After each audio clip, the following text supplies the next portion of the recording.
JIBയുടെ AFM പേപ്പറിൽ mark ഉറപ്പിക്കണോ? എങ്കിൽ നിങ്ങൾ ഒരു കാരണവശാലും വിട്ടുകളയാൻ പാടില്ലാത്തൊരു ടോപ്പിക്കാണ് ഡബിൾ എൻട്രി അക്കൗണ്ടിംഗ്.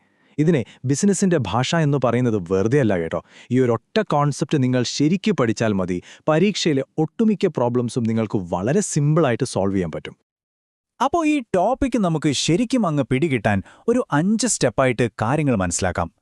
ആദ്യം എന്തിനാണ് ഈ ഡബിൾ എൻട്രി സിസ്റ്റം എന്ന് നോക്കാം. പിന്നെ അതിന്റെ പ്രധാന തത്വങ്ങൾ, ഗോൾഡൻ റൂൾസ്, പിന്നെ കുറച്ച് പ്രാക്ടിക്കൽ എക്സാമ്പിൾസ്. അവസാനം എന്തുകൊണ്ടാണിതെല്ലാം കൃത്യമായി ബാലൻസ് ആകുന്നത് എന്നതിലേക്ക് നമ്മളെത്തും. അപ്പോൾ നമുക്ക് തുടങ്ങിയാലോ?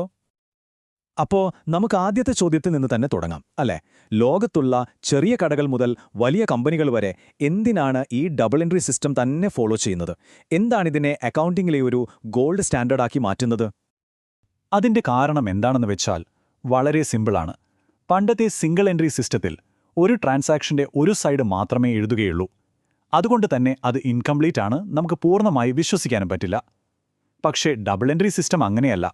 അത് പറയുന്നു ഓരോ ഇടപാടിനും 2 വശങ്ങളുണ്ട്.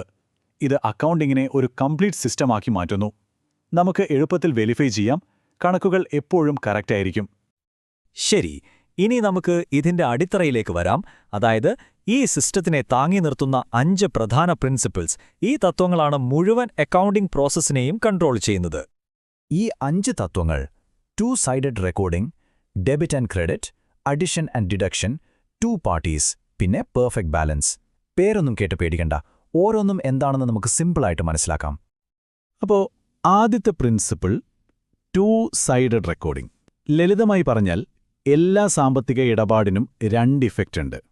ഒന്ന് കിട്ടുമ്പോൾ മറ്റൊന്ന് നമ്മുടെ കയ്യിൽ നിന്ന് പോകുന്നു, അതല്ലെങ്കിൽ ഒന്ന് കൂടുമ്പോൾ മറ്റൊന്ന് കുറയുന്നു. ഈ 2 വശങ്ങളും നമ്മൾ ഒരുപോലെ റെക്കോർഡ് ചെയ്യണം. ഓക്കെ, ഈ 2 വശങ്ങളെ നമ്മൾ എങ്ങനെയാണ് റെക്കോർഡ് ചെയ്യുന്നത്? അതിനാണ് നമ്മൾ ഡെബിറ്റ്, ക്രെഡിറ്റ് എന്നീ വാക്കുകൾ ഉപയോഗിക്കുന്നത്. ഈ വാക്കുകൾ കേട്ടൊരു കൺഫ്യൂഷനും വേണ്ട. ഇത് അക്കൗണ്ടിംഗ് എന്ന കോയിനിന്റെ 2 സൈഡ്സ് ആണെന്ന് മാത്രം ഓർത്താൽ മതി. ഒരു വശം ഡെബിറ്റ്, മറ്റേ വശം ക്രെഡിറ്റ്, അത്രയുള്ളൂ. മൂന്നാമത്തെ തത്വം ചിലപ്പോഴൊരു കൺഫ്യൂഷൻ ഉണ്ടാക്കാൻ സാധ്യതയുണ്ട്, പക്ഷേ സിമ്പിളാണ്. നമുക്കൊരു ഉദാഹരണം നോക്കാം.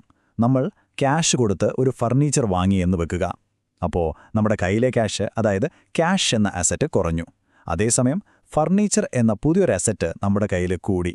കണ്ടോ, ഇവിടെ 2 മാറ്റങ്ങളും സംഭവിച്ചത് അസറ്റ്സ് എന്ന ഒരേ സൈഡിൽ തന്നെയാണ്. ഇതാണ് അഡിഷൻ ആൻഡ് ഡിഡക്ഷൻ. ഇനി 4ാമത്തെ പ്രിൻസിപ്പിൾ. ഇത് പറയുന്നത് എന്താണെന്ന് വെച്ചാൽ ഓരോ ട്രാൻസാക്ഷനിലും മിനിമം 2 അക്കൗണ്ടുകളുണ്ടാകും. ഒരാൾ എന്തെങ്കിലും കൊടുക്കുമ്പോൾ മറ്റൊരാൾ അത് വാങ്ങുന്നു. അതായത് വാല്യൂ എപ്പോഴും ഒരിടത്തുനിന്ന് മറ്റൊരിടത്തേക്ക് പാസ് ചെയ്യപ്പെടുന്നു. ഇനി നമ്മൾ എത്തുന്നത് ഏറ്റവും പ്രധാനപ്പെട്ട ഒരു പ്രിൻസിപ്പിളിലേക്കാണ്: പെർഫെക്റ്റ് ബാലൻസ്. ഇതെപ്പോഴും ഓർത്തുവെക്കുക. ഒരു ട്രാൻസാക്ഷനിലെ മൊത്തം ഡെബിറ്റ് എമൗണ്ട് എപ്പോഴും മൊത്തം ക്രെഡിറ്റ് എമൗണ്ടിന് ഈക്വൽ ആയിരിക്കും. ഈ ഒരു ബാലൻസിംഗ് ആണ് ഡബിൾ എൻട്രി സിസ്റ്റത്തെ ഇത്ര പെർഫെക്റ്റ് ആക്കുന്നത്. എന്തെങ്കിലും തെറ്റുവന്നാൽ അത് തനിയെ കണ്ടുപിടിക്കാൻ സഹായിക്കും. ഓക്കെ, അപ്പോൾ തിയറിയൊക്കെ നമ്മൾ പഠിച്ചു. ഇനി ഇത് പ്രാക്ടിക്കലായിട്ട് എങ്ങനെ ഉപയോഗിക്കുമെന്ന് നോക്കാം, അല്ലേ? ഇടപാടുകൾ റെക്കോർഡ് ചെയ്യാൻ ഉപയോഗിക്കുന്ന പലതരം അക്കൗണ്ടുകളെക്കുറിച്ചും അവയുടെ സുവർണ്ണ നിയമങ്ങളെക്കുറിച്ചും നമുക്ക് പഠിക്കാം.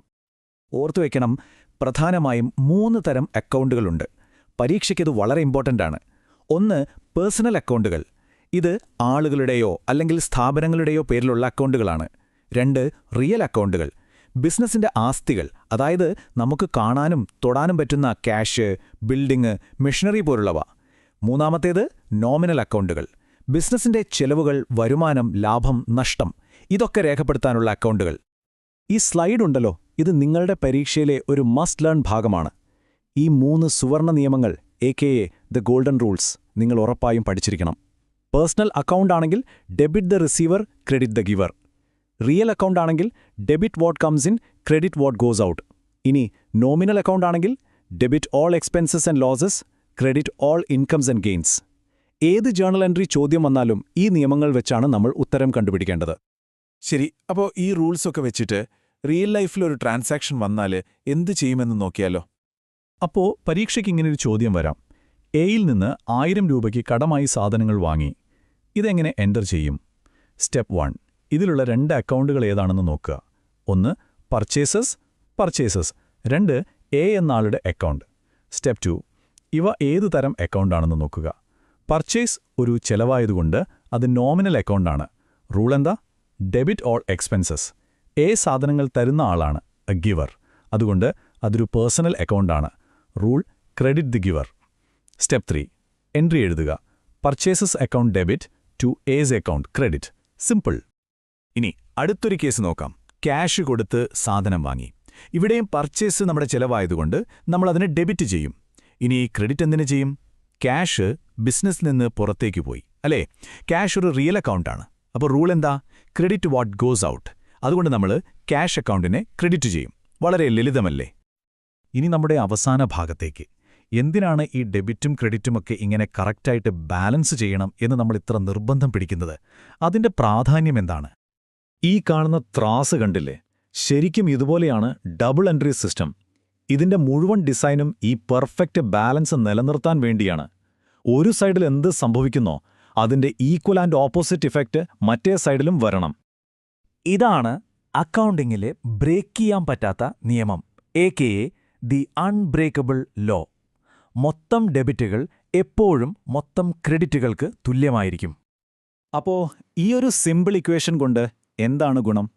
ഇതുകൊണ്ടാണ് നമ്മുടെ ട്രയൽ ബാലൻസ് എപ്പോഴും ടാലി ആവുന്നത്. ഇതുകൊണ്ടാണ് ഒരു കമ്പനിയുടെ ഫൈനൽ ബാലൻസ് ഷീറ്റിലെ ആസറ്റ്സും ലയബിലിറ്റീസും എപ്പോഴും ഈക്വൽ ആവുന്നത്. എവിടെയെങ്കിലും ഒരു ചെറിയ കണക്ക് തെറ്റിയാൽ പോലും ഈ ബാലൻസ് തെറ്റും. അപ്പോൾ നമുക്ക് എളുപ്പത്തിൽ ആ തെറ്റ് കണ്ടുപിടിക്കാം. ചുരുക്കി പറഞ്ഞാൽ ഈ സിസ്റ്റം നമുക്കൊരു ബിസിനസിന്റെ കംപ്ലീറ്റ് ഫിനാൻഷ്യൽ പിക്ചർ തരും. ഇത് വെച്ച് നമുക്ക് കമ്പനിയുടെ പ്രകടനം വിലയിരുത്താം, തട്ടിപ്പുകൾ വല്ലതും നടക്കുന്നുണ്ടോ എന്ന് കണ്ടുപിടിക്കാം, കൃത്യസമയത്ത് റിപ്പോർട്ടുകൾ ഉണ്ടാക്കാം. ഒരു ബാങ്കർ എന്ന നിലയിൽ നിങ്ങൾക്കിത് എവിടെയാണ് ഉപകാരപ്പെടുന്നത് എന്ന് ചോദിച്ചാൽ, ഒരു ലോൺ ആപ്ലിക്കേഷൻ വരുമ്പോൾ അവരുടെ ബിസിനസ് റിപ്പോർട്ട്സ് നോക്കി കാര്യങ്ങൾ മനസ്സിലാക്കാൻ ഈ അറിവ് നിങ്ങളെ ഒരുപാട് സഹായിക്കും. ഇപ്പോൾ നിങ്ങൾക്ക് ഇതിന്റെ ബേസിക് പ്രിൻസിപ്പിൾസും ഗോൾഡൻ റൂൾസും മനസ്സിലായി. ഇനി വേണ്ടത് പ്രാക്ടീസാണ്.